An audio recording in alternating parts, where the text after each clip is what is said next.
नमस्कार प्यारे विद्यार्थियों। हम हड़प्पा सभ्यता की कला पढ़ रहे थे और हमने मूर्ति कला पूरी पढ़ ली थी। उसके अंतर्गत उसके बाद हमने मुहरें पढ़ ली थी, है ना। मुहर यानी सील पढ़ ली थी। आज हम उससे आगे का भाग पढ़ेंगे जिसमें हम लिपि देखेंगे, मृदभांड देखेंगे, मनके देखेंगे, बांट देखेंगे और स्केल देखेंगे। इसके साथ हमारी जो हड़प्पा सभ्यता की कला है वो पूरी हो जाएगी प्यारे साथियों, और उसके बाद हम सीधे आगे बढ़ जाएंगे। ठीक है, तो मैं हेडिंग डालता हूं हड़प्पा सभ्यता की कला और हम उसमें आगे बढ़ते हैं। ठीक है प्यारे साथियों, तो देखिए हड़प्पा सभ्यता की कला हम पढ़ रहे थे। क्या पढ़ रहे थे? हड़प्पा सभ्यता की कला हम पढ़ रहे थे और उसमें हमने मूर्ति कला पूरी पढ़ ली थी और हमने मुहरें पढ़ ली थी। आज हम पढ़ेंगे तीसरा पॉइंट मैं दे देता हूं, क्योंकि हमने मूर्ति कला 1 नंबर पे, 2 नंबर पे मोहरें और तीसरे नंबर पे आज हम लिपि पढ़ेंगे, है ना। लिपि, तो प्यारे साथियों लिपि आज हम पढ़ने वाले हैं। देखिए लिपि मतलब स्क्रिप्ट। हड़प्पा सभ्यता की जो लिपि हमें मिली है प्यारे साथियों, सबसे पहले अलेक्जेंडर कनिंघम महोदय को और 1853 में एक मुहर मिली जिसके ऊपर उन्हें लिपि के साक्ष्य मिले, पहली बार अलेक्जेंडर कनिंघम को, है ना। उसके बाद चूंकि लिपि आज तक पढ़ी नहीं गई है हड़प्पा सभ्यता की, तो कुछ कह नहीं सकते कि उनकी लिपि किस भाषा की थी, भाषा कैसी थी, लिपि कैसी थी। ज़्यादा कुछ हम आज तक पढ़ ही नहीं पाए, है ना। काफ़ी कोशिश की पढ़ने की लेकिन कभी पढ़ नहीं पाए। किस प्रकार की शैली थी, मोहरों पे जो लिपि मिलती है वो अधिकांश लिपि के साक्ष्य मोहरों से मिलते हैं और वो भी सैलखड़ी की बनी मोहरों पे। और लिपि जो थी मोहरों पे वो ब्राह्मी लिपि थी अधिकांशतः, और अन्य साक्ष्यों से जो लिपि मिली है वो खरोष्टी लिपि मिली है। और अब तक लिपि के जो साक्ष्य मिले हैं वो करीब 1750 जगह से हमें अब तक मिले हैं, जिसमें अधिकांश स्थल यानी 50% स्थल हड़प्पा से मिले, मोहनजोदड़ो से मिले हैं, कुछ स्थल उसके बाद हड़प्पा से मिले हैं और कुछ अन्य स्थलों से मिले हैं। और 1750 स्रोतों से जो हमें लिपि के साक्ष्य मिलते हैं उसमें करीब 450 प्रकार के चिन्ह आज तक हमें देखने को मिले हैं, जिसमें सबसे ज्यादा जो प्रयोग में लिया गया चिन्ह है वो उल्टे यू आकार का है, जिसे पुरातत्वविदों ने जार नाम दिया है। दूसरे नंबर पे एक मार्कर का निशान है जिसका सर्वाधिक प्रयोग हुआ है, जिसे मार्कर नाम दिया है। तीसरे नंबर पे मछली का चिन्ह है, उसे हमने मछली नाम दिया है। कुछ एक ऐसी आकृति है जैसे मछली जैसी दिखती है, तो उसे मछली नाम दिया है। इस प्रकार से हमें लिपि जो है मिलती है और इसे भाव चित्रात्मक या पिक्टोग्राफिक लिपि कहते हैं। इसकी शैली को बुस्ट्रोफेदन शैली या गोमूत्रात्मक शैली कहते हैं, है ना। इस प्रकार से लिपि की कुछ बात थी। इस लिपि को पढ़ने का भी काफी प्रयास किया गया, जैसे सबसे पहले वेडेल महोदय ने और 1926 में इस लिपि को सबसे पहले पढ़ने का प्रयास किया और इसे सुमेरी लिपि के करीब बताया। स्पष्ट पढ़ने में उन्हें सफलता नहीं मिली। उसके बाद रेमंड महोदय ने भी इसे पढ़ने का प्रयास किया, कंप्यूटर से रेमंड महोदय ने इसे पढ़ने का प्रयास किया और वो भी असफल रहे। लेकिन जो द्रविड़ लिपि थी, द्रविड़ लिपि के करीब इस लिपि को माना रेमंड महोदय ने। इसके बाद हम बात करें तो लेगडेन और सिडनी स्मिथ, उन्होंने भी इस लिपि को पढ़ने का प्रयास किया और संस्कृत लिपि के काफी करीब बताया। इसी प्रकार प्राणनाथ राव ने इसे पढ़ा और प्राणनाथ राव ने जो है इसे ब्राह्मी लिपि के करीब बताया। इसके अलावा रंगनाथ राव ने भी पढ़ा और सेमेटिक लिपि के करीब बताया। हंटर महोदय ने इसे है जो कंप्यूटर से वैज्ञानिक तरीके से पढ़ने का प्रयास किया, लेकिन वो भी असफल रहे। और विद्यार्थियों मैं बताऊं आपको इन असफलता के कारण क्या थे। असफलता के कारण ये थे कि आज तक हमें जितने भी स्रोत मिले हैं ना इस लिपि की जानकारी के, करीब मैंने जैसा कि आपको बताया 1750 स्रोत मिले हैं, है ना। इन 1750 स्रोतों में जो सबसे बड़ा स्रोत है वो धौलावीरा से मिला एक लिपि पट्ट है, जिसपे मैक्सिमम जो चिन्ह हैं वो केवल 26 से हैं। ये सबसे बड़ी समस्या है कि एक साथ एक बड़े लेख का अभाव है कि ऐसा लेख नहीं मिला जिसमें 100, 200, 500 चिन्ह एक साथ दे रखे हों। क्योंकि एक साथ दे रखे होते हैं ना, तो हम उनसे कुछ अनुमान लगाकर और उसको पढ़ने का प्रयास करें, लेकिन 26 चिन्हों में हम क्या पढ़ पाएंगे? हैं? जब मान लो किसी भी, हम यदि हिंदी भाषा में भी यदि हम कोई कहानी को दर्शाएं, किसी भी सभ्यता को हम एक 26 अक्षरों की लाइन में हम दर्शाएं, तो कोई व्यक्ति उस सभ्यता के संबंध में कितना निष्कर्ष निकाल सकता है 26 शब्दों में? कुछ नहीं निकाल सकते हम, है ना। और द्विभाषिक लिपि का अभाव था। जो लेख मिले हैं वो द्विभाषिक नहीं है।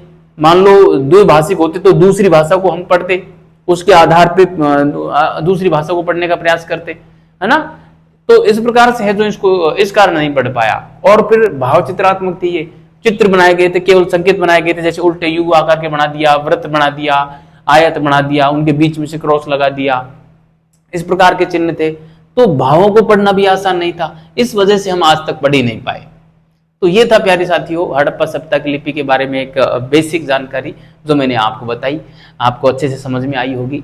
नहीं आई है तो मैं लिख देता हूँ, आप भी लिखिए और फिर घर जाकर पढ़ना, ताकि आपको अच्छे से समझ में आ जाएगी। और मैं कह रहा हूँ कि लिपि के बारे में जितना मैंने बोल के सुनाया है, एक जगह सारी चीजें हमने कवर की हैं। कितने चिन्ह मिले हैं, कितने स्रोत मिले हैं, कैसी थी, सर्वाधिक चिन्ह कौन सा है, किसने पढ़ने का प्रयास किया, पहली बार किसको मिली, पहली बार किसने पढ़ा। तो लगभग 360 डिग्री अध्ययन हम कर रहे हैं। तो लिपि से संबंधित कोई सवाल आएगा तो यहीं से आएगा, ठीक है। तो मैं यहाँ पे लिख देता हूँ, आप भी लिखिए। देखिए सबसे पहले मैं आपको बता दूं लिपि के सर्वप्रथम साक्ष्य, लिपि के सर्वप्रथम साक्ष्य, लिपि के सर्वप्रथम साक्ष्य 1853 ईस्वी में अलेक्जेंडर कनिंघम को मिले थे, है ना। अलेक्जेंडर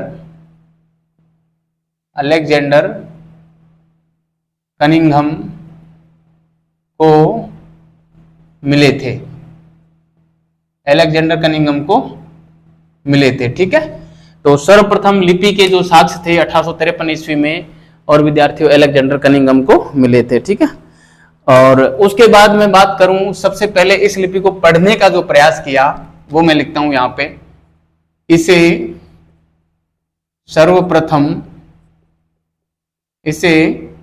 सर्वप्रथम पढ़ने का प्रयास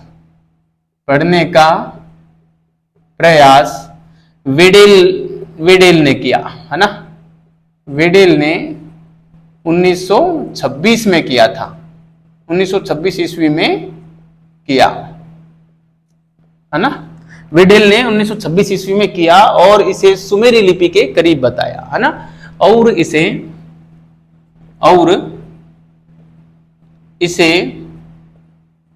सुमेरी लिपि के करीब बताया, सुमेरी लिपि के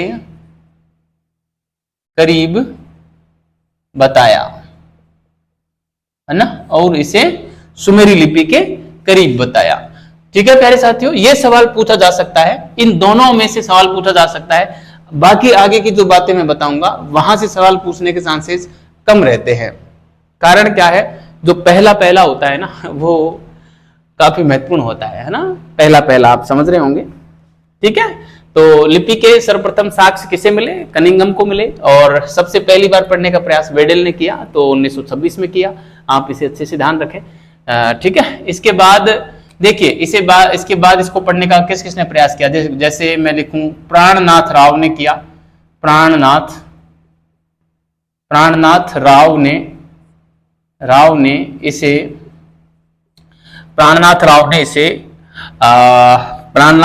इसे पढ़ने का प्रयास किया और जो है इसे ब्राह्मी लिपि के नजदीक बताया, ठीक है। प्राणनाथ राव ने इसे ब्राह्मी लिपि के नजदीक बताया। इसके अलावा रंगनाथ राव ने जो इसे पढ़ा तो इसे सेमेटिक लिपि के नजदीक बताया था, है ना।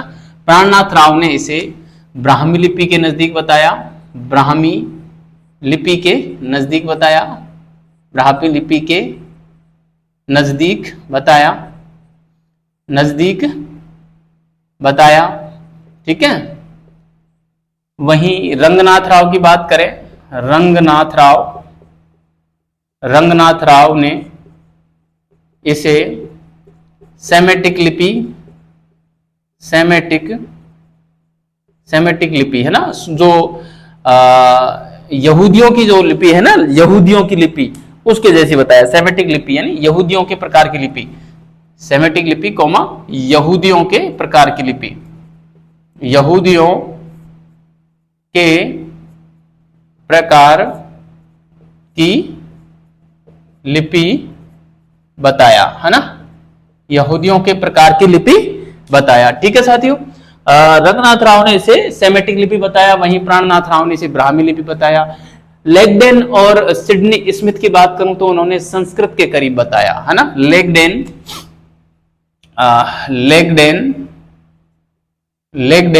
व सिडनी स्मिथ ने, लेगडेन व सिडनी स्मिथ ने इसे, लेगडेन व सिडनी स्मिथ ने इसे संस्कृत के करीब बताया, संस्कृत लिपि के करीब बताया, संस्कृत लिपि के करीब बताया, संस्कृत लिपि के करीब बताया। ठीक है, हाँ, लेगडेन व सिडनी स्मिथ ने इसे संस्कृत लिपि के करीब बताया।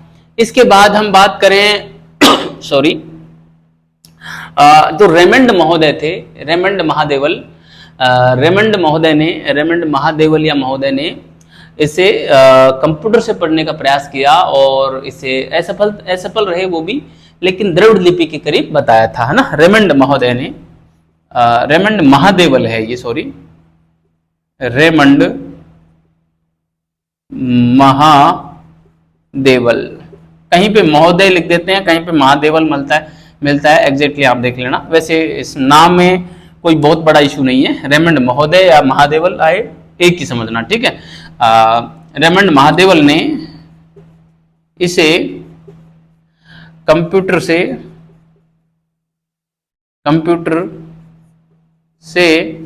पढ़ने का प्रयास किया,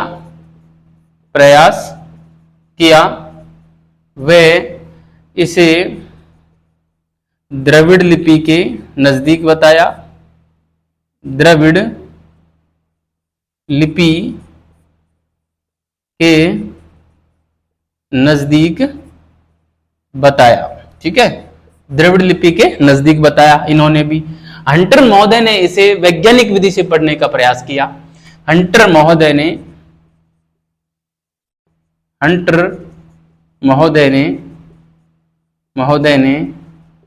इसे वैज्ञानिक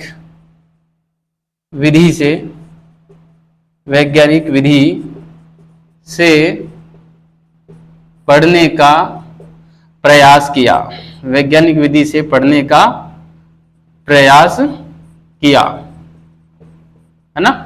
इस प्रकार इतने सारे विद्वानों ने यहाँ पे काम किया, और भी किया है, लेकिन जो प्रमुख नाम थे एग्जाम के पॉइंट ऑफ व्यू से वो मैंने यहाँ पे लिखे। सॉरी, इसमें भी आपको विशेष रूप से जो ध्यान रखना है, वेडेल महोदय का ध्यान रखना है। क्यों रखना है आप समझ ही गए होंगे, क्योंकि पहली बार इन्होंने ये काम प्रारंभ किया था, और जो पहला काम होता है वो पहले पूछा जाता है। आप इसे विशेष रूप से ध्यान रखें। ठीक है, तो ये था। अब मैं यहाँ पे एक बात लिखना चाहूंगा कि ये सभी लोग जो थे वो असफल रहे थे, है ना, और असफलता के कारण क्या थे वो भी मैंने आपको बताए, मैं यहाँ पे लिख देता हूँ। ठीक है, फिर से रिपीट नहीं करूंगा, वरना रिपीट करते रहे तो अपनी क्लास ही पूरी नहीं होगी, है ना। तो मैं यहाँ पे लिखना चाहूंगा ये सभी प्रयास असफल रहे, क्योंकि ये सभी, मैं रेड अक्षर में लिखूं तो थोड़ा ठीक रहेगा, ये सभी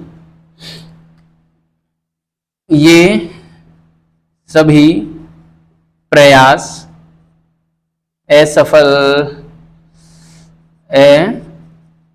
सफल रहे, क्योंकि देखो कारण क्या थे। इस प्रकार का कारण जो है ना, आपके एग्जाम में तो पूछा जाना थोड़ा मुश्किल है, लेकिन कभी आप साक्षात्कार में बैठोगे इतिहास विषय के में, तो वहां पे लिपि संबंधित जो है कारण पूछे जाते हैं कि आज तक इसकी लिपि क्यों नहीं पढ़ी गई, ये कारण पूछते हैं साक्षात्कार में। ठीक है, तो मैं यहाँ पे लिखना चाहूंगा कारण।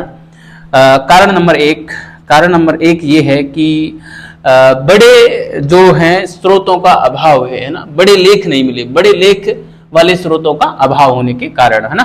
तो हम लिख सकते हैं बड़े लेख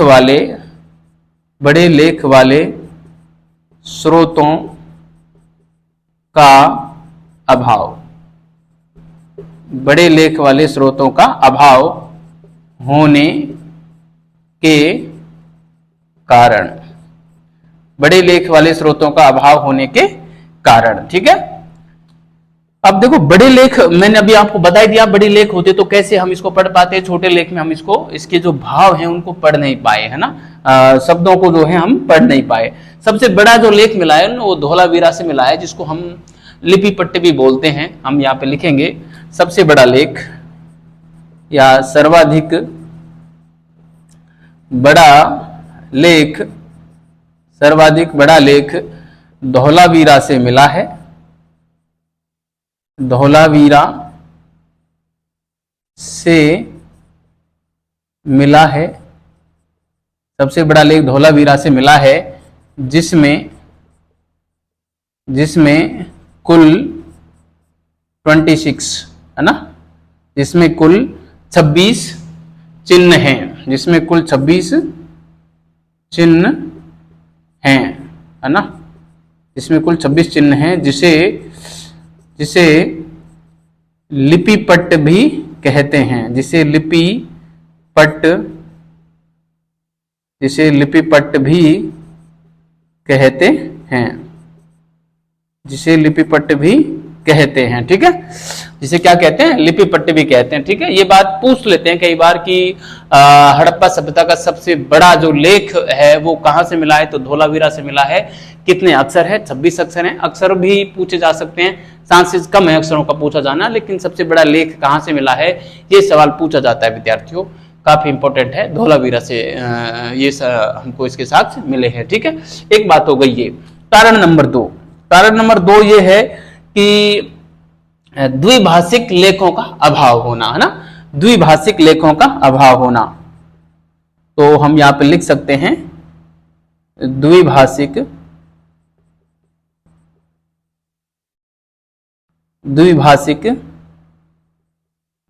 लेखों का अभाव होना। ठीक है, द्विभाषिक लेखों का अभाव होना। और तीसरा कारण हम दे सकते हैं कि ये भाव चित्रात्मक लिपि थी और इसके भावों को पढ़ना आसान नहीं है ना, भावों को पढ़ना आसान नहीं। मैं यहां पे लिख सकता हूं यह भाव चित्रात्मक लिपि थी, यह भाव चित्रात्मक, है ना। भाव चित्रात्मक को हम अंग्रेजी में क्या लिखते हैं, पिक्टोग्राफिक, है ना, PICTO, pictographic, GRAPHIC, graphic, pictographic, है ना, हाँ ठीक होगा।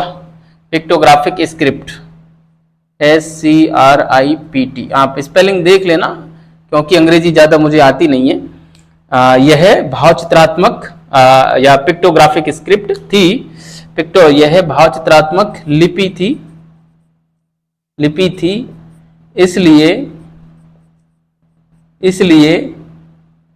इसलिए इसके भावों को पढ़ना आसान नहीं था, इसके भावों को पढ़ना आसान नहीं था, है ना, इसलिए इसके भावों को पढ़ना आसान नहीं था। ये कारण थे प्यारे साथियों, ये तीन प्रमुख कारण थे जिसकी वजह से हम आज तक जो है हड़प्पा सभ्यता की लिपि को पढ़ नहीं पाए हैं, है ना। अब हम ये तो हो गया, हमने किस किस ने पढ़ने का प्रयास किया और किन किन लोग मतलब किन कारणों से हम इसको पढ़ नहीं पाए। ठीक है, अब हम इसके स्रोतों की बात कर लेते हैं, कहाँ कहाँ से इसके स्रोत मिले हैं और कितने स्रोत मिले हैं। ठीक है, तो देखिए मैं आपको बताऊं, अगली स्लाइड पे चलते हैं हम, थोड़ी सी जगह कम पड़ रही है यहाँ पे। ठीक है, अगली स्लाइड पे काम करते हैं हम, मैं इसको मिटा देता हूं। ठीक है, आप इसको उतारिए, मैं इसको मिटा देता हूं। ठीक है, तो प्यारे साथियों यहां से जो हमें स्रोत मिले हैं ना, वो मिले हैं करीब 1750 के समथिंग स्रोत आज तक हमें मिले हैं।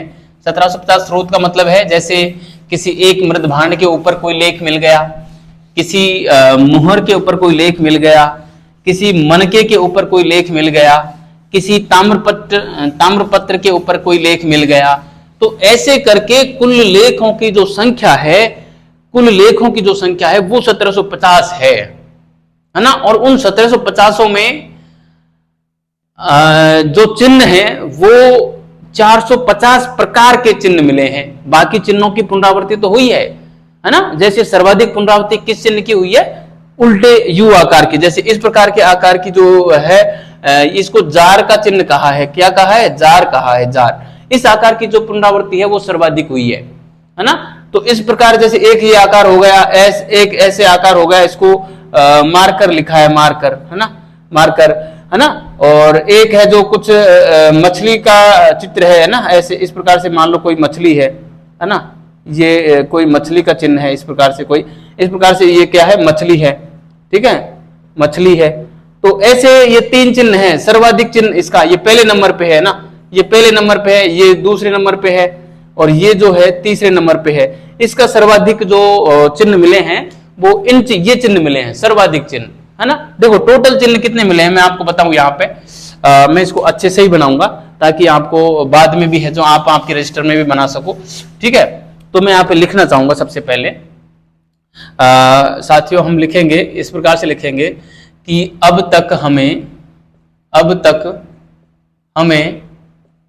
हड़प्पा लिपि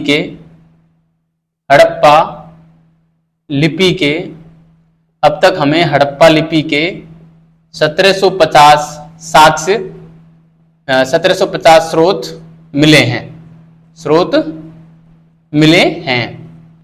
है ना। कितने मिले हैं? 1750 स्रोत मिले हैं। अब ये 1750 स्रोत जो मिले हैं ना, इसमें से 50% स्रोत तो हमें मोहनजोदड़ो से मिले हैं। कहां से मिले? कहां से मिले हैं? इनमें से 50% स्रोत मोहनजोदड़ो से मिले हैं। कहां से? मोहनजोदड़ो से मिले हैं, ठीक है, मोहनजोदड़ो से मिले हैं। हम बात करें करीब 37% जो स्रोत मिले हैं, 37% स्रोत ये हमें हड़प्पा से मिले हैं, है ना। और अन्य जो 13% बचे, 13% स्रोत वो अन्य स्थलों से मिले हैं, है ना, अन्य स्थलों से मिले हैं। ये बात भी आप ध्यान रखें, ठीक है। अब ये 1750 स्रोतों में कितने प्रकार के चिन्ह हमें मिले हैं, ठीक है। इन 1750 स्रोतों में हमें, मैं यहां पे आगे लिखना चाहूंगा, इन 1750 स्रोतों से कुल 450 चिन्ह,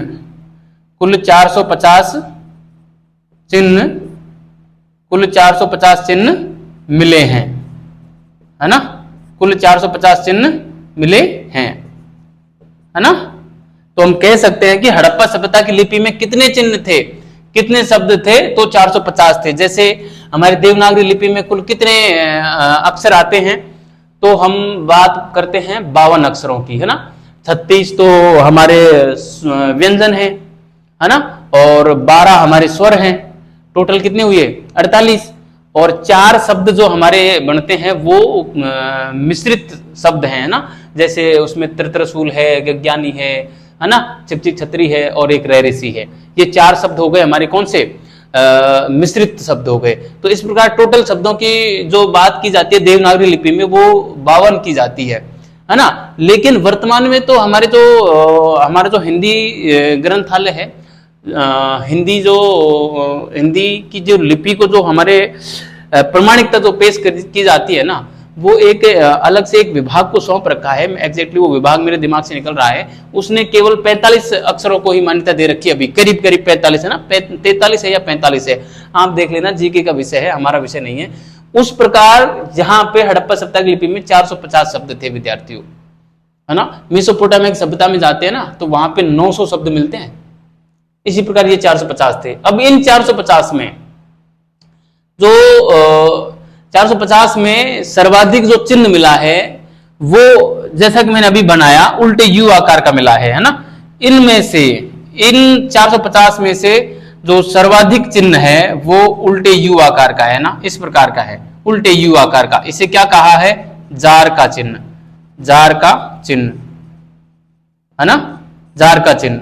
सर्वाधिक आवृत्ति इसकी हुई है ना, यानी कि सर्वाधिक जो प्रयोग किया गया है वो इसका किया गया है ना।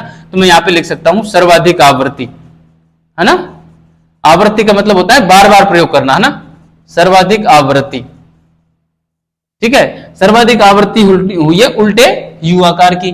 फिर इस प्रकार का कोई है, इसको मार्कर लिखा है, मार्कर, मार्कर बोला गया है ना, मार्कर का चिन्ह। ठीक है, इसकी हुई है, ये सेकेंड नंबर पे है ना, मार्कर। और तीसरे नंबर पे आएगा मछली। मछली का जो चिन्ह है, ठीक है विद्यार्थियों, कुछ इस प्रकार से बनता होगा, मेरे को एग्जैक्टली मछली बनाना नहीं आता, तो आप समझ जाना। ये इस प्रकार से कोई मछली है, मान लो मछली का चिन्ह है, ये क्या है? मछली का चिन्ह, मछली का चिन्ह। ठीक है, मछली का जो चिन्ह है वो तीसरे नंबर पे आता है ना। तीसरे नंबर पे मछली के चिन्ह की आकृति आकृति वाला जो चिन्ह है वो सर्वाधिक बनाया गया है। ठीक है, इसके अलावा यदि मैं बात करूं कि इस लिपि के जो चिन्ह थे वो किस प्रकार, अब देखो चिन्ह के प्रकार बताने से फायदा है नहीं, एग्जाम में आएगा नहीं, लेकिन फिर भी आपकी एक बेसिक समझ के लिए मैं आपको बना के बता दूं।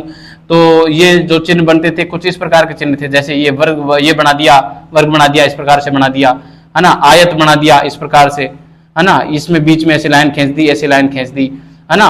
और इसके अलावा ऐसे बना दिया, ये इस प्रकार से बना दिया, सॉरी ऐसे नहीं, ऐसे बनेगा ये, ऐसे बना दिया, ये बना दिया इस प्रकार से, इस प्रकार से बना दिया, इस प्रकार से बना दिया, इस प्रकार से क्रॉस कर दिया, है ना। ऐसे ये लोग बनाते थे, है ना, ये बना दिया, ऐसे ऐसे बना दिया। इस प्रकार के चिन्ह हमें मिले हैं, कुछ इस प्रकार के मिले हैं, जैसे, है ना, ये ऐसे बना दिया, है ना, इस प्रकार के मिले हैं, इस प्रकार से मिले हैं, जैसे ऐसे ऐसे ऐसे ऐसे ऐसे। ये हड़प्पा लिपि के कुछ चिन्ह हैं, है ना। क्या है? हड़प्पा लिपि के कुछ चिन्ह हैं, जैसे उन्होंने मेरा नाम लिखा हो, बी लिख के और ऐसे क्रॉस कर रखा है ना, इस प्रकार का चिन्ह भी मिला है। मुझे बड़ा अच्छा लगा कि यार मेरा नाम बनाने जानते थे, बी लिखना जानते थे अंग्रेजी में, है ना, इस प्रकार से मिला है। ठीक है, तो ये ऐसा कुछ नहीं है कि ये बी लिख के क्रॉस किया हो या मेरा नाम जानते थे, वो मेरे को जानते भी नहीं थे कौन था बीएल, लेकिन आप इस प्रकार से एक बेसिक अंडरस्टैंडिंग डेवलप कर सकते हैं देख के। ठीक है, तो ये बात थी। अब देखिए ये जो 1750 चिन्ह मिले हैं विद्यार्थियों, ये बात मैंने आपको पहले लिखाई है कि हड़प्पा लिपि की सर्वाधिक जानकारी जो मिलती है वो हमें मुहरों से मिलती है ना। कहां से मिलती है? मुहरों से मिलती है। तो ये जो 1750 चिन्ह हैं, ये सर्वाधिक जानकारी जो मिलती है वो हमें सेल खड़ी की बनी मोहरों से मिलती है ना। तो मैं यहाँ पे लिख सकता हूं, अलग से लिख देता हूं मैं, यहाँ पे नीचे लिख देता हूं, लिपि की सर्वाधिक जानकारी, लिपि की सर्वाधिक जानकारी, सर्वाधिक जानकारी, लिपि की सर्वाधिक जानकारी सेल खड़ी की मोहरों से मिली है, सेल खड़ी की मोहरों से मिलती है ना, सेल खड़ी की मोहरों से मिलती है। एक तो बात हुई ये। इसके अलावा जो है विद्यार्थियों, 2 ताम्रपत्र भी मिले हैं, है ना। देखो इसके अलावा कहां कहां से मिलती है हमें जानकारी। इसके अलावा मैं यहाँ पे लिखना चाहूं तो मृद भांडों से भी मिलती है, कुछ उपकरणों से भी मिलती है ना। इसके अलावा मैं यहीं पे लिख दूं, इसके अलावा मृद भांडों से, मृद भांडों से, मृद भांडों से, मनकों से, मनकों के ऊपर भी मिल जाती थी, मृद भांडों से, मनकों से, है ना, और अन्य प्रकार के उपकरणों से, है ना, अन्य उपकरण, बर्तन, जैसे मैं बर्तन लिख दूं, बर्तन, अन्य उपकरण, अन्य उपकरण से भी लिपि की जानकारी मिली है, से भी लिपि के साक्ष्य मिले हैं, लिपि के साक्ष्य मिले हैं। ठीक है, इसके अलावा हड़प्पा व मोहनजोदड़ो से 2 ताम्रपत्र भी मिले हैं, है ना। तांबे का कोई पतरा है, उसके ऊपर कुछ लिखा हुआ है ना। तो हम यहाँ पे लिखेंगे, ये बात महत्वपूर्ण है विद्यार्थियों, ये पूछते हैं कई बार। मैं रेड पेन से लिखना चाहूंगा ताकि दूर से दिखे। हड़प्पा व मोहनजोदड़ो से, हड़प्पा व मोहनजोदड़ो से, हड़प्पा व मोहनजोदड़ो से ताम्रपत्र भी मिले हैं, ताम्रपत्र मिले जिनसे हड़प्पा लिपि के साथ मिले हैं, जिनसे हड़प्पा लिपि के साक्ष्य मिले हैं, जिनसे हड़प्पा लिपि के साक्ष्य मिले हैं। ठीक है प्यारे साथियों, तो ये बात आप विशेष रूप से ध्यान रखना, यहां से सवाल बन जाता है कई बार, है ना। अब मैं आपको बता दूं इसकी लिपि के बारे में, थोड़ी सी बात और बची है फिर पूरी हो जाएगी। लिपि की जो शैली थी वो कहते हैं कि गोमूत्रात्मक शैली थी, है ना, गोमूत्रात्मक, है ना, जिसको हम बूस्ट्रोफेदन शैली भी बोलते हैं, है ना। तो मैं यहाँ पे बताना चाहूंगा लिपि की जो शैली थी, मैं यहाँ पे लिख दूं, यहाँ पे आप हाँ यही लिख लेते हैं। ठीक है, आप तो आपके नीचे लिखते जाना, मैं यहाँ पे लिख रहा हूं ना। हड़प्पा लिपि की शैली, हड़प्पा लिपि की शैली, हड़प्पा लिपि की शैली गोमूत्रात्मक थी, गोमूत्रात्मक, गोमूत्रात्मक, गोमूत्रात्मक या ब्रूस्ट्रोफेदन, या ब्रूस्ट्रोफेदन थी, ब्रूस्ट्रोफेदन थी, है ना। जैसे गोमूत्रात्मक के या ब्रूस्ट्रोफेदन कैसी होती है, जैसे इस प्रकार से होती है। देखे जैसे देखो मोहरों पे जो मिलती है ना, मोहरों पे कुछ इस प्रकार से मिलती थी, ऐसे बाएं से प्रारंभ होकर दाएं बाएं दाएं बाएं दाएं बाएं इस प्रकार से चली हुई मिलती है ना। मोहरों की स्थिति है ये, है ना। कैसे चल रही है ये इधर को चल रही है, ऐसे चल रही है, फिर यहां से ऐसे चल रही है ना, यहां से ऐसे चल रही है, यहां पे ऐसे चल रही है, ठीक है, ऐसे चल रही है, ऐसे चल रही है, ऐसे चल रही है, ठीक है, इस प्रकार से चलती थी मोहरों पे, है ना। तो ये जो चल रही है ना शुरू वाली, ये वाली चीज, ये वाली जो शैली है, ये तो है ब्राह्मी लिपि की। ब्राह्मी लिपि जो होती है वो बाएं से दाईं ओर जाती है ना, ब्राह्मी लिपि बाएं से दाईं ओर जाती है, और खरोष्टी लिपि जो होती है वो दाएं से बाईं ओर आती है। तो ये जो शैली है ये वाली, ये है खरोष्टी लिपि। कौन सी है? खरोष्टी, है ना, ये हो गई खरोष्टी। तो इस प्रकार की स्थिति मिलती थी मोहरों पर, है ना।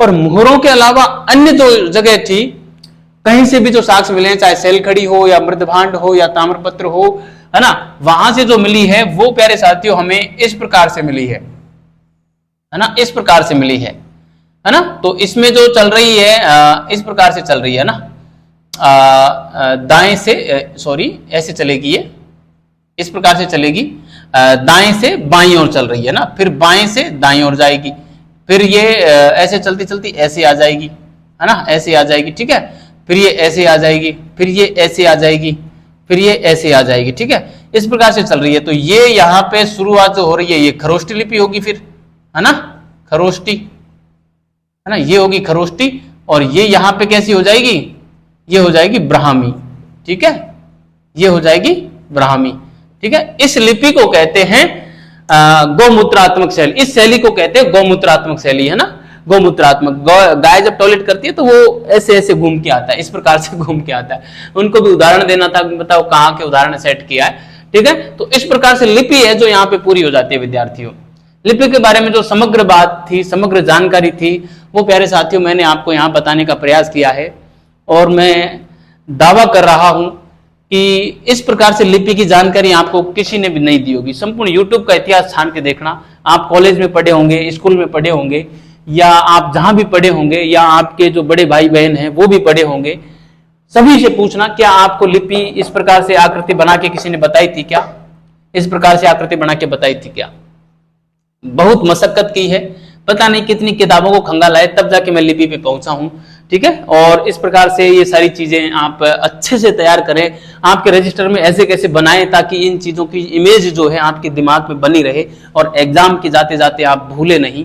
तो क्योंकि जो हम इमेज देखते हैं ना वो ज्यादा देर तक हमारे मस्तिष्क पे जो है स्थायित्व प्रदान करती है बजाय के इन शब्दों के, क्योंकि ये शब्द तो वही हैं जो हम अक्सर पूरी किताब में पढ़ते हैं। है तो यही 52 अक्षर, है ना, 52 अक्षरों से कितना तगड़ा जो कितनी किताबें लिखी गई हैं, है ना, लेकिन ये अक्षर वही 52 नहीं है, ये फिक्स है, मतलब उन्हीं शब्दों का भंडार नहीं है। ये तो 52 शब्दों से कितने सारे शब्द लिखे गए हैं, लेकिन ऐसे बहुत सारे नहीं लिखे गए, है ना, ये गिने चुने हैं। जैसे आपने पहली बार देखे होंगे, इस प्रकार का पहली बार देखा होगा, इस प्रकार का पहली बार देखा होगा, है ना, इस प्रकार का पहली बार देखा होगा, देखे तो और भी होंगे लेकिन ऐसे पढ़ाई में पहली बार देखे होंगे, है ना। तो इसलिए आप इसको अच्छे से रखें, मैं हट जाता हूं, आप इसको पूरा बढ़िया से उतारे और मैं इसको मिटा के और हम आते हैं अगले टॉपिक पर, मृद भांडों की ओर। ठीक है, ठीक है प्यारे साथियों, आप इसको उतारें, मैं इसको मिटा देता हूं। और चौथे पॉइंट के रूप में हम पढ़ेंगे मृद भांड। ठीक है, मृद भांड कला पढ़ेंगे हम। तो देखिए विद्यार्थियों, जो मृद भांड कला थी वो मृद भांड कला यहाँ पे मृद भांड जो होते वो हाथों से भी बनाए जाते थे और चाक पर भी बनाए जाते थे, और चाक पे सर्वाधिक बनाए जाते थे, हाथों से कम बनाए जाते थे। ठीक है, दूसरी चीज, यहाँ के जो मृद भांड थे वो ब्लैक एंड रेड वेयर थे, अर्थात काले और लाल रंग के मृद भांड थे, है ना। मृद भांडों के ऊपर कुछ ज्यामितीय चित्र भी देखने को मिलते हैं, जैसे वर्ग है, त्रिभुज है, आयत है, घन है ना। इसके अलावा यहाँ पे हमको कुछ प्राकृतिक चिन्ह भी देखने को मिलते हैं, पशु का, पक्षी का, वनस्पति का। ठीक है, मानव का अंकन कम हुआ है ना, मानव का अंकन कम हुआ है बजाय प्रकृति के। और लिपि की भी जानकारी हमको मृद भांडों से मिलती है। ठीक है, और जो बहुरंगी अलंकरण वाले मृद भांड हैं वो लगभग नगण्य हैं, केवल बलूचिस्तान एकमात्र ऐसा स्थल है जो कि अपवाद स्वरूप है, वहां से हमें बहुरंगी अलंकरण वाले मृद भांड मिले हैं, अन्यथा बहुरंगी अलंकरण वाले मृद भांड हमें हड़प्पा सभ्यता से नहीं मिलते हैं। ठीक है, ये मृद भांड की कुछ बेसिक विशेषताएं थी। इसके बाद हम पढ़ेंगे कि कहाँ कहाँ से हमें जो अलंकरण वाले मृद भांड हैं वो मिले हैं, वो हम लिखेंगे। पहले मैं मृद भांडों की सामान्य विशेषताएं जो भी मैंने बोल के बताई वो मैं बोर्ड पे लिख देता हूँ। देखिए विद्यार्थियों, मैं खुद बोर्ड पे लिख रहा हूँ, प्रत्येक शब्द को लिख रहा हूँ। क्यों लिख रहा हूँ? ताकि मैं एक तो मैं भी लिखूंगा तो आप भी लिखेंगे, आप लिख लोगे ना तो आपकी अमूल्य धरोहर बन जाएंगे नोट्स। और दूसरी बात यह है कि मैं इसलिए लिख रहा हूं ताकि आपको प्रमाण दे सकूं कि देखो मैंने पढ़ाया है, वहां से सवाल छपा है। ऐसे कैसे छपा है? जैसे मैंने लिखा है, जैसा मैं लिख रहा हूं ना, ऐसे सवाल भी आपको मान के चले 30 से 40% छप जाएंगे, और कुछ शब्दों में तोड़ फोड़ करके और 70-80% तक मैटर मिलेगा। तो हम लिखते हैं यहाँ पे मृद भांड कला। चौथे नंबर पे मैं लिख दूं, चौथा ही होगा ना, देख लेना आप, है ना, मृद भांड। ठीक है, मृद भांड में प्यारे साथियों हम देखेंगे, मृद भांड में हम पहली बात तो ये लिखेंगे, ये हाथ व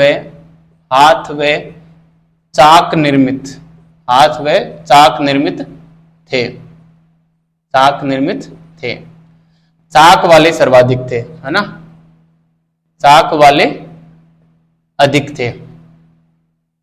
ठीक है, चाक वाले अधिक थे, मतलब हाथ से कम बने थे, चाक से अधिक बने थे। ठीक है, एक बात तो हो गई ये। दूसरी बात इसकी ये है कि ये काले व लाल यानी ब्लैक एंड रेड वेयर, है ना, काले व लाल मृद भांड थे, काले व लाल मृद भांड थे, यानी कि काले व लाल रंग से रंगे हुए थे। बस आप समझ जाना, मैं जो भाव है मेरे वो। ठीक है, तीसरी विशेषता इसकी प्रमुख रूप से जो है, इन पर ज्यामितीय चिन्ह मिलते हैं, इन पर ज्यामितीय आकृतियां मिलती हैं, ज्यामितीय आकृतियां जैसे ज्यामितीय आकृतियां जैसे वर्ग है, आयत है ना, जैसे वर्ग है, आयत है, वृत्त है, त्रिभुज है, घन है आदि। आकृतियां देखने को मिलती हैं, आकृतियां देखने को मिलती हैं। इसके अलावा इस पर और क्या मिलता है विद्यार्थियों? और मिलता है यहाँ पे कुछ लिपि भी मिल जाती है, प्रकृति चित्रण भी मिल जाता है ना, प्रकृति चित्रण भी मिलता है। प्रकृति चित्रण में क्या क्या आ जाएगा? पशु पक्षी है ना, और वनस्पति आ जाएगी, वनस्पति, पशु पक्षी वनस्पति, ये है ना प्रकृति चित्रण। और लिपि चित्रण है ना, लिपि चित्रण व कुछ मानव चित्रण भी मिलता है। मानव चित्रांकन या चित्रण भी मिलता है ना, भी मिलता है। ठीक है, कुछ मानव चित्रांकन भी मिलता है, लेकिन मानव चित्रांकन है विद्यार्थियों नगण्य है, बिल्कुल हल्का फुल्का है ना। ठीक है, तो ये बात आप विशेष रूप से ध्यान रखें। चौथी विशेषता इसकी मैं यहाँ पे लिख सकता हूं, तो चौथी ये है कि यहां से जो है बहुरंगी अलंकरण देखने को नहीं मिलता। ठीक है, बहुरंगी अलंकरण के अभाव है, बहुरंगी अलंकरण का अभाव देखने को मिलता है। ठीक है, अपवाद है बलूचिस्तान। अपवाद क्या है? बलूचिस्तान, मतलब बलूचिस्तान से बहुरंगी अलंकरण देखने को मिलता है, बलूचिस्तान। ठीक है, अपवाद क्या हुआ? बलूचिस्तान अपवाद है, क्योंकि बलूचिस्तान से बहुरंगी अलंकरण जो है हमें देखने को मिलता है विद्यार्थियों। तो ये बात हुई हमारी प्रमुख विशेषताएं इसकी। अब प्रमुख मृदभांड कौन कौन से हैं? प्रमुख मृदभांड मैं यहाँ पे लिखना चाहूंगा, प्रमुख मृदभांड है ना, प्रमुख मृदभांड। ठीक है, प्रमुख मृदभांड कौन कौन से हैं जो हमें मिले हैं प्यारे साथियों? सॉरी, प्रमुख मृदभांड जो हमें अलंकरण वाले मिले हैं, तो उनमें मैं यहाँ पे लिखना चाहूं तो एक दूध पिलाती हुई हिरणी और एक मछुआरे का अंकन वाला जो मृदभांड मिला है विद्यार्थियों, वो मिला है हमें हड़प्पा से, है ना। तो मैं यहाँ पे एक नंबर पे लिख सकता हूं, दूध पिलाती हिरणी, दूध पिलाती, देखो क्या गजब का ये चित्रांकन रहा होगा। दूध पिलाती हिरणी का अंकन यदि हम हमारे मृदभांडों पर देखें तो कितने खूबसूरत वो लगेंगे, कितने अट्रैक्टिव लगेंगे, है ना। आप अंदाजा लगाइए, आज से 4000 साल पहले, और इतनी विकसित कला उन लोगों के पास थी। आज हमारे मृदभांडों पर भी हम देखते हैं कि हमें इस प्रकार से चित्रांकन नहीं मिलता, बिल्कुल भी नहीं मिलता हमें, है ना। दूध पिलाती हिरणी, दूध पिलाती हिरणी व मछुआरे का चित्रांकन, मछुआरे का अंकन वाले मृदभांड, कहां से मिले हैं ये विद्यार्थियों? ये मिले हैं हड़प्पा से, है ना। हड़प्पा जो स्थल है वहां से मिले हैं। बताइए, कमाल है। मेरा तो मन कर रहा है कि इन्हें अभी जाके देखूं, लेकिन क्या करें, आप लोगों को पढ़ाना है, अभी फुर्सत नहीं है। और कभी आप पीएचडी तक पहुंचो ना, तो आप सिंधु घाटी सभ्यता के मृदभांडों के ऊपर पीएचडी करना, तब आपको एक एक चीज की है जो 5 साल तक मृदभांडों के ऊपर ही बात करनी है। अपन तो मृदभांडों को 10 मिनट में पढ़ के निकल जाएंगे, लेकिन पीएचडी में 5 साल तक चलना पड़ेगा। मैं तो अद्वैतवाद के ऊपर कर रहा हूँ और 5 साल हो गए जीव और ब्रह्म में उलझा हुआ हूँ, आज तक पता ही नहीं चला भगवान होता है कि नहीं होता, भगवान और जीव में अंतर होता है कि नहीं होता। लेकिन क्या करें, चल रहा है मामला। ठीक है, दूसरा नंबर ये है, दूसरा जो हमें मिलता है प्यारे साथियों, वो मिलता है जैसे मैं लोथल की बात करूं तो लोथल से एक प्यासा कोवा और चालाक लोमड़ी का अंकन वाली, अब बताइए प्यासा कोवा और चालाक लोमड़ी का अंकन मृदभांडों पर मिल जाए, पंचतंत्र की कहानी वाला, क्या खूबसूरत नज़ारा हो रहा होगा ना। तो यहाँ पे लिख सकते हैं प्यासा कोवा प्यासा कौवा व चालाक लोमड़ी।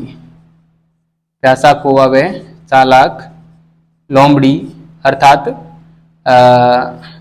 पंचतंत्र की कहानी वाला, है ना, पंचतंत्र की कहानी। हो पंचतंत्र की कहानी का अंकन, पंचतंत्र की कहानी, ये मैं ब्रैकेट लगाता हूं यहाँ पे। लोमड़ी का अंकन वाला मृदभांड, वाला मृदभांड, है ना। इसके अलावा वे एक मछली है जो एक वृक्ष को मुंह में लिए हुए है ना। एक मछली वृक्ष को मुंह में लिए हुए है। बताइए, एक मछली वृक्ष को मुंह में लिए हुई है, चित्रांकन किया हुआ है, बताओ। वह एक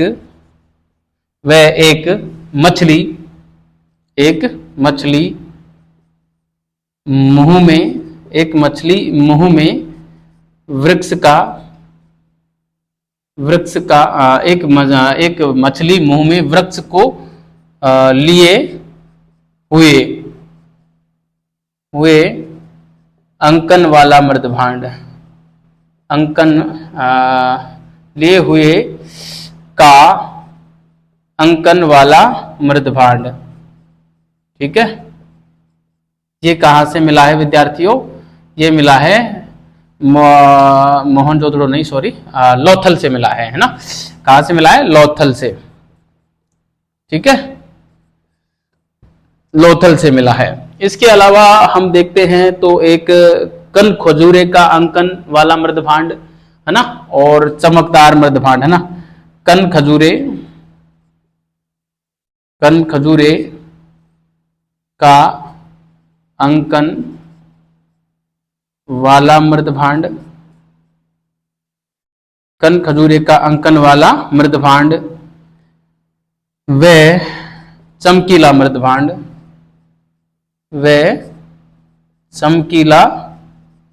मृदभांड, ये देखो चमकीला मृदभांड है तो आपको पता होगा, मैंने आपको बताया था कि मृदभांडों को चमकीला बनाने के लिए उसमें फेयोन्स नाम का पत्थर मिला दिया जाता था। फेयोन्स नाम का जो पत्थर होता था वो भी दो चीजों से मिलकर बना होता था, एक क्वार्ट्ज प्लस कांच का चूर्ण, दोनों का मिश्रण जब कर देते थे तो वो फेयोन्स होता था। फेयोन्स को फिर मृदभांड यानी मिट्टी में गिलाकर फिर उससे मृदभांड बना दिए जाते थे, तो फिर वो चमकदार मृदभांड होते थे, है ना। इस प्रकार से जो चमकीले मृदभांड होते हैं ना, यानी कि कांच का चूर्ण मिला देना, और जब कांच का चूर्ण मिलाकर हम मृदभांड बनाते हैं ना तो उस विधि को बोलते हैं ओपकारी विधि, है ना, ओपकारी विधि, है ना, ओपकारी या ग्लेमिंग, है ना। तो चमकीला मृदभांड, तो इसमें हम लिख सकते हैं कांच का चूर्ण वाला, है ना, कांच के चूर्ण का लेप कर देते थे, कांच के चूर्ण का लेप वाला, कांच के चूर्ण का लेप, जो क्या कहलाता था? ग्लेमिंग या ओपकारी कहलाता था ना। ग्लेमिंग या ओपकारी, ग्लेमिंग या ओपकारी, है ना, ग्लेमिंग या ओपकारी किया हुआ, है ना। अब देखो कांच के चूर्ण का लेप, देखो मैं दो बार ब्रैकेट लगाऊंगा, ये वाला ब्रैकेट जो हो रहा है वो यहाँ पे पूरा हो रहा है, और ये वाला जो ब्रैकेट हो रहा है वो यहाँ पे पूरा हो रहा है ना। तो मैं इसको बड़ा ब्रैकेट कर देता हूं इस प्रकार से। ठीक है, तो कन खजूरे का अंकन वाला मृदभांड व चमकीला मृदभांड, ये कहां से मिले हैं विद्यार्थियों? ये जो मृदभांड मिले हैं ये हमें मोहनजोदड़ो से मिले हैं। कहां से? मोहनजोदड़ो से मिले हैं। मोहनजोदड़ो यहां से मिले हैं प्यारे साथियों। तो ये कुछ प्रमुख मृदभांड थे जिनके ऊपर कुछ अंकन मिलता है प्रकृति का, कभी पशु का, पक्षी का, और वृक्ष का, है ना, जानवरों का मिलता है, मछुआरे का मिलता है। मानव का तो देखो नगण्य एक ही मिलता है मछुआरे का, है ना, बाकी तो बस कन खजूरा है, चमकीला है, प्यासा कौवा, लोमड़ी, दूध पिलाती हिरणी, है ना, कितने गजब गजब के हैं जो रहे हैं। अब देखिए मृदभांडों के जो प्रमुख जो भट्टे मिले, जो स्थल मिले हैं, मृदभांड निर्माण के जो प्रमुख स्थल मिले हैं, वो कहाँ कहाँ होता था मृदभांड निर्माण? वैसे तो सभी स्थलों पे लगभग मृदभांडों का निर्माण तो लगभग सभी स्थलों पे होता था, लेकिन कुछ प्रमुख थे, जैसे मोहनजोदड़ो है, हड़प्पा है, और चनोदड़ो है, और एक नौशेरा है। 4 स्थलों को थोड़ा आप ध्यान रखना, ठीक है। मृदभांड निर्माण उद्योग, इस प्रकार से मैं लिख सकता हूं, मृदभांड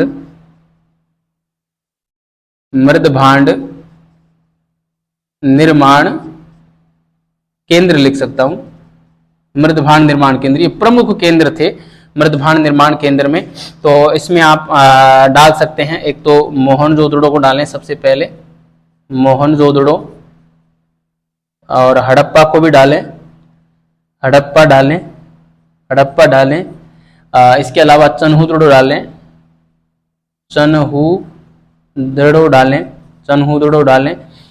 इसके अलावा ये नौशेरा भी डालें, नौशेरा, ठीक है, नौशेरा भी डाल लें, ठीक है। ये 4 स्थल प्रमुख रूप से ध्यान रखें जो कि मृदभांड निर्माण केंद्र के रूप में रहे थे, ठीक है विद्यार्थियों। ये हमारा मृदभांड वाला टॉपिक यहाँ पे पूरा हो जाता है, ठीक है। अब प्रमुख जो कला के जो प्रमुख आयाम थे वो विद्यार्थियों हमने छू लिए हैं। अब हम एक छोटा सा आयाम है मणके पढ़ लेते हैं, और बाट पढ़ लेते हैं, कुछ स्केल पढ़ लेते हैं, उसके बाद हमारी कला पूरी हो जाएगी, फिर हम अगले पोर्शन पे जाएंगे, ठीक है। मैं इसको मिटा देता हूं, आप इसे उतारिए और हम आते हैं अगले सेशन, अगले पॉइंट पे, ठीक है। 5वां बिंदु चलेगा हमारा, चौथा मृदभांड हमने पढ़ लिया, ठीक है। तो ये लीजिए विद्यार्थियों, ये मृदभांड हमने अच्छे से पढ़ लिए। यहाँ से परे सवाल जाने के चांसेस बहुत कम है, लगभग नगण्य मानिए आप, और अच्छे से तैयारी आप करते रहिए और बेहतरीन नोट्स बनाते रहिए विद्यार्थियों। नोट्स क्या है कि आप एक बार बना लेंगे ना तो उसको आप बार बार पढ़ते रहोगे। एक साल में नोट्सों को 10 या 20 बार पढ़ सकते हो आप। महीने में मतलब आराम से जितने भी रजिस्टर बनेंगे ना, मान लो 12 रजिस्टर बने तो एक महीने में है जो एक रजिस्टर आसानी से पढ़ा जा सकता है ना। तो एक महीने में पूरे रजिस्टर आसानी से पढ़े जा सकते हैं, मतलब एक दिन में एक रजिस्टर पढ़ दिया जाता है, इस प्रकार से हो जाता है ना, बहुत फास्ट रिवीजन होता है बाद में। तो 5वां पॉइंट में लिखूं यहाँ पे मनके, मनकों को अंग्रेजी में बोलते हैं बीड, बीड है ना। तो मनके जो थे विद्यार्थियों, मनके या मनकों का जो उपयोग होता था सर्वाधिक, एक तो धार्मिक कार्यों में होता था, यानी माला वगैरह बनाते हैं मणकों की, है ना, और एक बांट के रूप में भी होता था, है ना। मणकों का प्रयोग धार्मिक रूप में होता था, बांट के रूप में होता था। इसके अलावा जो मणके हैं वो हमारे आभूषण बनाने के भी काम आते थे, है ना, आभूषण में भी काम आते थे, है ना। तो एक तो हो गई बात ये। इसके अलावा मणकों का जो निर्माण होता था वो सेल खड़ी से होता था, पत्थर से होता था, है ना। सेल खड़ी है, पत्थर है, और धातु वगैरह से भी मणके बनाए जाते थे, ठीक है। धातु वगैरह से भी मणके बनाए जाते थे। मण का उद्योग जो है वो जो है चन्हुदड़ो और लोथल से हमको मण का उद्योग मिले हैं, है ना। तो इस प्रकार से आप जो है मणके को ध्यान रखें। और बगसरा एक स्थल है, बगसरा गुजरात का स्थल है बगसरा, वहां से एक सफेद पत्थर का जो है मन का हमको मिला है, सफेद पत्थर का मन का मिला है ना। तो ये कुछ मन के उद्योग में प्रमुख बातें थी, मैं लिख देता हूँ, ज्यादा कुछ है नहीं इसमें। एक तो हम इसका उपयोग देखें, उपयोग कहाँ कहाँ किया जाता था। एक तो आभूषण में किया जाता था, आभूषण में किया जाता था। एक इसका प्रयोग जो होता था वो हमारे धार्मिक कार्यों में होता था, धार्मिक कार्यों में, है ना, आभूषण में, धार्मिक कार्यों में। और एक होता था बांट के रूप में भी होता था, बांट के रूप में, बांट होता है ना, तराजू में जो चढ़ाते हैं बांट तोलने के लिए, जो एक मापन का पैमाना होता है बांट, है ना, इसमें उपयोग होता था।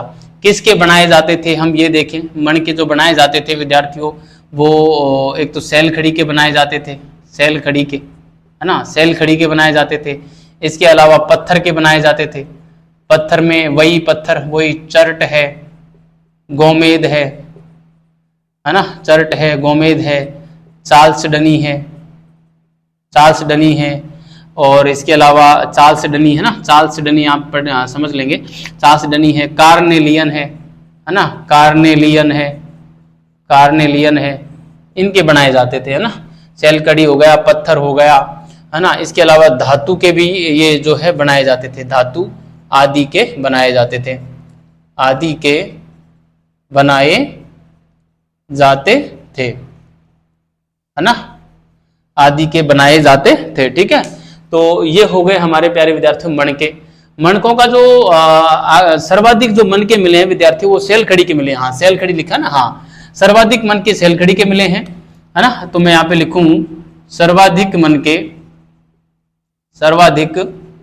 के सैलखड़ी के वे सर्वाधिक बेलनाकार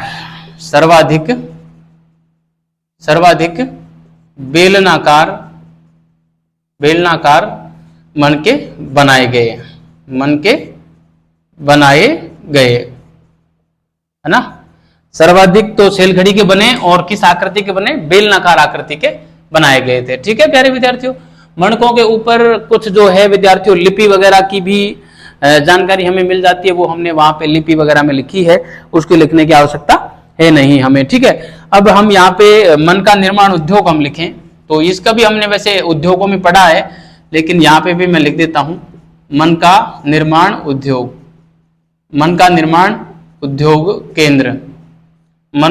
उद्योग केंद्र जो थे उसमें मैंने आपको पहले भी लिखाया था। एक तो चन्हुदड़ो लिखाया था, एक मैंने लोथल लिखाया था, चन्हुदड़ो है, लोथल है, इसके अलावा धोलावीरा भी है ना, धोलावीरा है, हड़प्पा और मोहनजोदड़ो तो आएंगे ही आएंगे, हड़प्पा व मोहनजोदड़ो है ना, हड़प्पा व मोहनजोदड़ो है ना, हड़प्पा व मोहनजोदड़ो है। ठीक है प्यारे साथियों, तो यहाँ से जो है प्रमुख रूप से ये मन का उद्योग केंद्र रहा था। और हाँ, एक सफेद पत्थर का जो मन का मिला है वो हमें बगसरा गुजरात से मिला है, ये भी आप लिख लें, क्या पता पूछ लें। बगसरा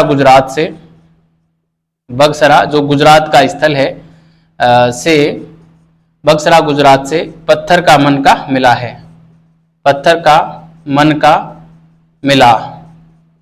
है ना, पत्थर का मन का मिला है। ठीक है साथियों, तो ये हो गया हमारा मन का उद्योग हमारा पूरा होता है विद्यार्थियों। इसके बाद हम छठे नंबर पे आएंगे और वो आएंगे बाट, है ना।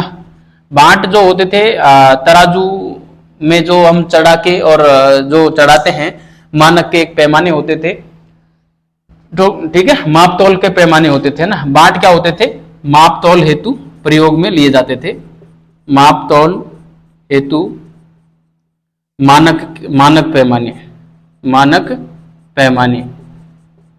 मापतौल हेतु जो मानक पैमाने होते थे वो बाट कहलाते थे।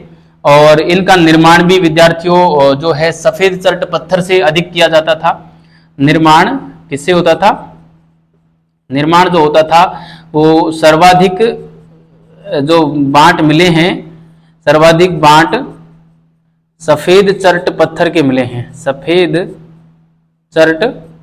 मिले हैं, है ना। सर्वाधिक बाट तो सफेद चर्ट पत्थर के मिले हैं। इसके अलावा भी यहाँ पे जो है इसके अलावा मैं लिखूं यहाँ पे, इसके अलावा जो है चार्ल्सडनी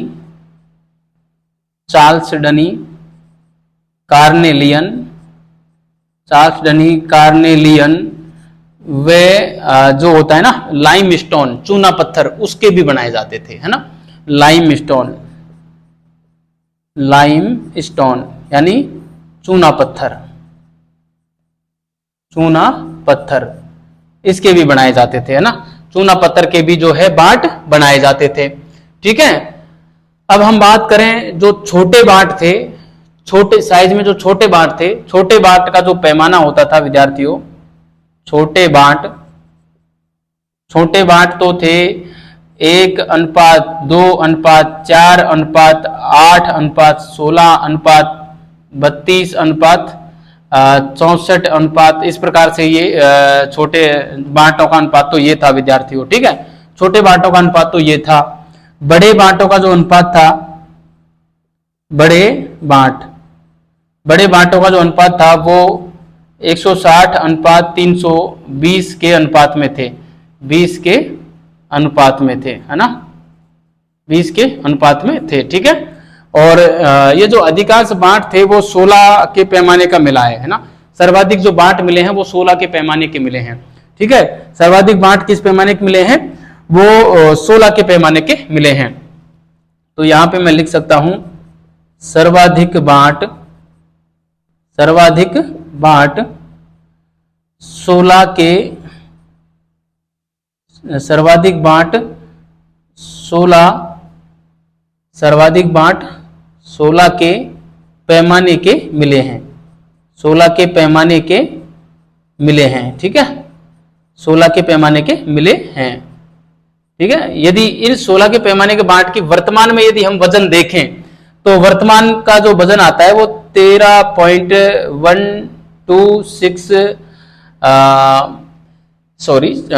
625 ग्राम आता है ना, 13.625 ग्राम है ना, 13.625 ग्राम आता है वर्तमान के अनुसार। ठीक है, वर्तमान के अनुसार कितना वजन आता है, 13.625 ग्राम वजन इसका आता है। ठीक है, तो ये था प्यारे विद्यार्थियों हमारे सर्वाधिक बांटों का जो आकार था वो घन के आकार का होता था, घनाकार है ना। बांटों का आकार कैसा होता था, आकार की मैं बात करूं, बांटों के आकार की, आकार जो होता था बांटों का वो घनाकार होता था, घनाकार।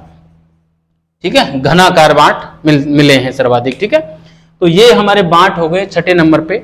7वें नंबर पे मैं एक स्केल की बात और कर लेता हूं, मैं यहां पे एडिंग डाल देता हूं स्केल, है ना। स्केल कई बार पूछ लेते हैं, जैसे हमें कई प्रकार के स्केल मिले हैं विद्यार्थियों, कई प्रकार के स्केल यहां से मिले हैं। जैसे कौन कौन से स्केल मिले हैं, जैसे मिट्टी का जो स्केल मिला है, मिट्टी का स्केल, मिट्टी का स्केल, मिट्टी का स्केल कहां से मिला है, वो मिला है विद्यार्थियों कालीबंगा से। कहां से, कालीबंगा से मिला है। मिट्टी का स्केल कालीबंगा से मिला है। हाथी दांत का स्केल कहां से मिला है, हाथी दांत का स्केल लोथल से मिला है विद्यार्थियों। हाथी दांत का स्केल कहां से मिला है, लोथल से मिला है। ठीक है, मिट्टी का स्केल कालीबंगा से, हाथी दांत का स्केल लोथल से। सीधा पूछते हैं सवाल यहां से, है ना, सीधा सवाल पूछते हैं कि हाथी दांत का स्केल कहां से मिला है, लोथल से मिला है। ठीक है, इसके अलावा शंख और सीप का बना हुआ स्केल भी हमें मिला है मोहनजोदड़ो से, है ना। ये भी बात आप लिखें, शंख व सीप का स्केल, शंख व सीप का स्केल कहां से मिला है, मोहनजोदड़ो से मिला है। शंख और सीप का स्केल मोहनजोदड़ो से मिला है। ठीक है, तो इस प्रकार से विद्यार्थियों इसकी जो कला है वो लगभग हमारी यहाँ पे पूरी होती है। एक तराजू और मिला है, बांट हमने पढ़े थे तो एक तराजू भी पढ़ लेते हैं। तराजू हमें कहां से मिला है, मोहनजोदड़ो से तराजू भी मिला है ना। मोहनजोदड़ो से क्या मिला है, एक तराजू भी मिला है, तराजू, है ना। तराजू कहां से मिला है, मोहनजोदड़ो से मिला है तराजू। ठीक है, तो इस फैक्ट को भी आप लिख लेना और आप इसे उतार लीजिए विद्यार्थियों। ठीक है, आपने उतार लिया होगा अच्छे से।